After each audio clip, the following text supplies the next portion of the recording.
Hi everyone, welcome to my channel. இன்னைக்கு நம்ம discuss பண்ண போகிறது ஒரு டேர்ம் லைஃப் இன்சூரன்ஸ் பாலிசி வந்து ஒரு ஹவுஸ் ஒய்ஃப்க்கு கொடுக்க முடியுமா கொடுக்க முடியாதா, அப்படி கொடுக்க முடியும்னா என்னென்ன ரூல்ஸ் இருக்குன்றதை பற்றி தான் நம்ம டிஸ்கஸ் பண்ண போகிறோம். ஒரு பொதுவாக ஒரு இன்சூரன்ஸ் ரூல்ஸ் படி வந்து பார்த்தீங்கன்னா ஒரு டேர்ம் இன்சூரன்ஸ் யாருக்கு கொடுக்க முடியும்னா ஆக்டிவ் இன்கம் இருக்கிறவங்களுக்கு தான் கொடுக்க முடியும். ஒருத்தருக்கு வந்து வீட்டு வாடகை வந்துட்டு இருக்கு, இல்லை வேற ஒரு சோர்சஸ்லேருந்து இன்கம் வந்துட்டு இருக்கு அப்படின்னா அது இன்கமாக கன்சிடர் ஆகாது. ஒன்று அவங்க ஏதோ ஒரு தொழில் செஞ்சு அது மூலமாக ஒரு வருமானம் வரணும், இல்லை அவங்க ஏதோ ஒரு வேலை செஞ்சு அந்த வேலை மூலமாக ஒரு வருமானம் வரணும். அந்த வருமானத்தை வந்து ஆக்டிவ் இன்கம்னு சொல்லுவாங்க. அந்த ஆக்டிவ் இன்கம் இருக்கவங்களுக்கு தான் வந்து டேர்ம் இன்சூரன்ஸ் கொடுக்க முடியும். அதுவும் அந்த ஆக்டிவ் இன்கம் குறைஞ்சது ஒரு 5 லட்ச ரூபாய் இருக்கணும். அதே மாதிரி அது இன்கமுக்கு வந்து ப்ரூஃப் நம்ம சப்மிட் பண்ணணும்.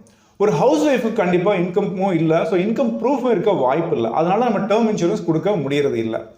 ஸோ இப்போ இதுக்கு என்ன சொல்யூஷன் இருக்குது அப்படின்றத பற்றி இந்த வீடியோவில் நம்ம பார்க்க போகிறோம். இப்போ நீங்கள் வந்து ஒரு மாருதி நெக்ஸா கார் வாங்குறீங்க. ஸோ அந்த கார் வந்து பார்த்தீங்கன்னா லுக்கு சூப்பராக இருக்கும், உள்ள இன்டீரியர்ஸும் எக்ஸலண்ட்டாக இருக்கும். ஒரு லாங் டிரைவ் போகிறீங்க, ஒரு 100 கிலோமீட்டர் ஸ்பீடில் போகிறீங்கன்னா உங்களுக்கு எக்ஸ்பீரியன்ஸ் வந்து சூப்பரான ஒரு எக்ஸ்பீரியன்ஸ் கிடைக்கும். நடுவில் ஏதோ ஒரு சின்ன ஆக்சிடென்ட் ஆகிடுச்சுன்னா ஏர் பேக்ஸோடைய சப்போர்ட் இருக்கும், சேஃப்டியும் இருக்கும். பட் இதுக்கெல்லாம் இயக்குறது யார் அப்படின்னு வந்து பார்த்தீங்கன்னா இன்ஜின் தான். ஸோ இப்போ இன்ஜின் எப்படி வந்து ஒரு காருக்கு ரொம்ப முக்கியமோ அந்த மாதிரி ஒரு ஃபேமிலிக்கு வந்து ஒரு ஹவுஸ் ஒய்ஃப் வந்து ரொம்ப ரொம்ப முக்கியம். ஏன்னா இன்னைக்கு வந்து அவங்க காலையில் எந்திரிக்கிறாங்க, காலையில் சீக்கிரமாக எந்திரிக்கிறதுலேருந்து லேட் நைட் தூங்குற வரைக்கும் தொடர்ந்து அவங்க வந்து வேலை செஞ்சுட்டே இருக்காங்க. காலையில் வீட்டில் இருக்கிற எல்லாத்துக்கும் சமைச்சு கொடுக்குறாங்க, அவங்களுடைய துணிகளை துவைக்கிறாங்க, வீட்டை சுத்தமாக வச்சுக்கிறாங்க. ஸோ இப்போ ஒரு ஹஸ்பண்ட் வந்து டெய்லி வந்து வேலைக்கு போகிறாரு, லீவ் போடாமல் வேலைக்கு போகிறாரு, ஆரோக்கியமாக இருக்காரு, நிறைய சம்பாதிக்கிறாரு. அதே மாதிரி குழந்தைங்க நல்லா படிக்கிறாங்க, நல்லா விளையாடுறாங்க, நல்லா அவங்க ஆரோக்கியமாக இருக்காங்க அப்படின்னா அதுக்கு முக்கியமான காரணம் வந்து ஒரு ஹவுஸ் ஒய்ஃப். ஸோ ஒரு ஹவுஸ் ஒய்ஃப்க்கு வந்து இன்கம் ப்ரூஃப் இல்லாதனால நம்ம வந்து இன்சூரன்ஸ் எடுக்க முடியாதுன்னு நிறைய பேர் நம்ம நினைக்கிறோம். பட் சில ஆப்ஷன்ஸ் மூலமாக நம்ம இன்சூரன்ஸ் கவர் ஒரு ஹவுஸ் ஒய்ஃப்க்கும் நமக்கு கொடுக்க முடியும். ஸோ இவ்வளோ அவங்க ஹார்ட் ஒர்க் பண்ணியும் ஒரு இன்சூரன்ஸ் கவரேஜ் வந்து ஒரு ஹவுஸ் ஒய்ஃப்க்கு எடுக்கணும்னு நிறைய பேர் நினைக்கிறது இல்லை. ஒரு ஆப்ஷன்ஸ் இருந்தாலுமே கூட அதை பற்றி யாரும் யோசிக்கிறது இல்லை. இப்போ ஒரு ஃபேமிலியில் அந்த ஹவுஸ் ஒய்ஃப் இறந்துட்டாங்கன்னு வச்சுக்கோங்களேன், அப்போ ஃபினான்ஷியல் லாஸ் இல்லைன்னு சொல்லிட முடியுமா? இமோஷனல் லாஸ் கண்டிப்பாக இருக்கும். ஏன்னா அவங்க இல்லைன்னா கண்டிப்பாக வந்து ரொம்ப வந்து இமோஷனலாக எல்லாருமே பாதிக்கப்படுவோம். ஆனால் அந்த பர்சன் இல்லைன்னா ஃபினான்ஷியல் லாஸும் இருக்குது. எப்படி இருக்குன்னா டைரெக்டாக இல்லைனா கூட இன்டைரக்டாக இருக்குது. இப்போ காலையிலேருந்து சாயந்தரம் வரைக்கும் ஒரு வீட்டில் வந்து சமைக்கணும், துணி துவைக்கணும், வீட்டை சுத்தமாக வச்சுக்கணும்னா நமக்கு கண்டிப்பாக ஒரு ஹவுஸ் மெய்டு வேணும். அப்போ அந்த வேலைக்காரங்க வந்து வேலை செய்கிறாங்கன்னா இன்றைக்கி வந்து நம்ம வீட்டை பொறுத்து 10,000லேருந்து 20,000 வரைக்கும் நம்ம வந்து அவங்களுக்கு மட்டுமே செலவு பண்ண வேண்டியது இருக்கும். அப்போ அங்கே ஒரு ஃபினான்ஷியல் லாஸ் இருக்குது. இதே வீட்டில் வந்து குழந்தைங்க இருக்காங்க, சின்ன குழந்தைங்க இருக்காங்கன்னா அந்த குழந்தைங்க பார்த்துக்கிறதுக்கு வந்து ஒரு ஹவுஸ் மேட் வர்றாங்கன்னா அவங்களுக்கு நம்ம 10,000லேருந்து 20,000 பக்கம் கொடுக்க வேண்டியது இருக்கும்.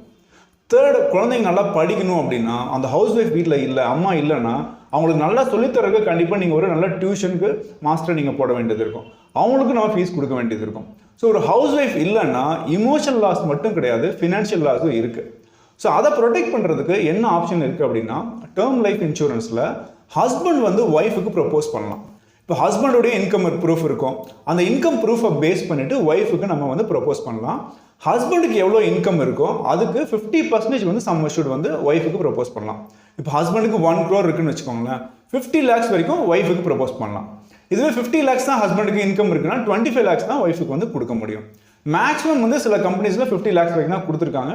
இது வந்து கம்பெனி டு கம்பெனி இந்த ரூல்ஸ் வந்து மாறும். ஸோ நீங்கள் பாலிசி எடுக்கும்போது எந்த கம்பெனியில் எடுக்கிறீங்களோ அந்த கம்பெனி என்ன ரூல்ஸ் இருக்குன்னு நீங்கள் பார்த்துட்டு எடுங்க. ஸோ ஃபர்ஸ்ட் ரூல் என்னன்னா ஹஸ்பண்டுக்கு எவ்வளவு சம் அஷ்யூர்ட் இருக்கோ அதில் 50% கொடுக்கலாம். நெக்ஸ்ட் வந்து அந்த ஹவுஸ் ஒய்ஃப் வந்து கிராஜுவேட்டாக இருக்கணும். இது வந்து rule number 2. Most of the கம்பெனியில் இதுதான் ரூல்ஸ்.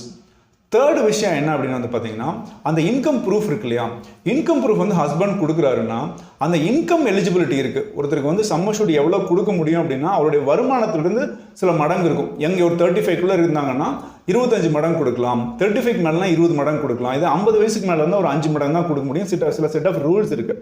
ஸோ அந்த ரூல்ஸுக்கு தகுந்த மாதிரி அவருடைய இன்கம் மேட்ச் ஆகணும். அப்படி இன்கம் மேட்ச் ஆனால் தான் அந்த சம் அஷ்யூர்ட் வந்து ஒய்ஃபுக்கும் கொடுக்க முடியும், ஹஸ்பண்டுக்குமே கொடுக்க முடியும். ஃபோர்த் விஷயம் என்னென்னா இந்த பாலிசியில் கண்டிப்பாக மெடிக்கல் செக்அப் இருக்கும். ஸோ ஹவுஸ் ஒய்ஃப் வந்துட்டு அவங்களுடைய நியரஸ்ட் ஹாஸ்பிட்டலில் போயிட்டு மெடிக்கல் செக்அப் பண்ணலாம். சில கம்பெனிஸ் இப்போ என்ன பண்ணுறாங்கன்னா ஹோம் மெடிக்கல்ஸே அரேஞ்ச் பண்ணி தராங்க. ஸோ வீட்டுக்கே வந்தே கூட blood sample, urine sample, ECG எல்லாம் பண்ணிட்டு போயிடுறாங்க. ஃபிஃப்த் விஷயம் என்ன அப்படின்னு பார்த்தீங்கன்னா இப்போ ஹஸ்பண்டுக்கு வந்து சேம் கம்பெனியில் தான் இன்சூரன்ஸ் கவரேஜ் இருக்கணுன்ற அவசியம் கிடையாது.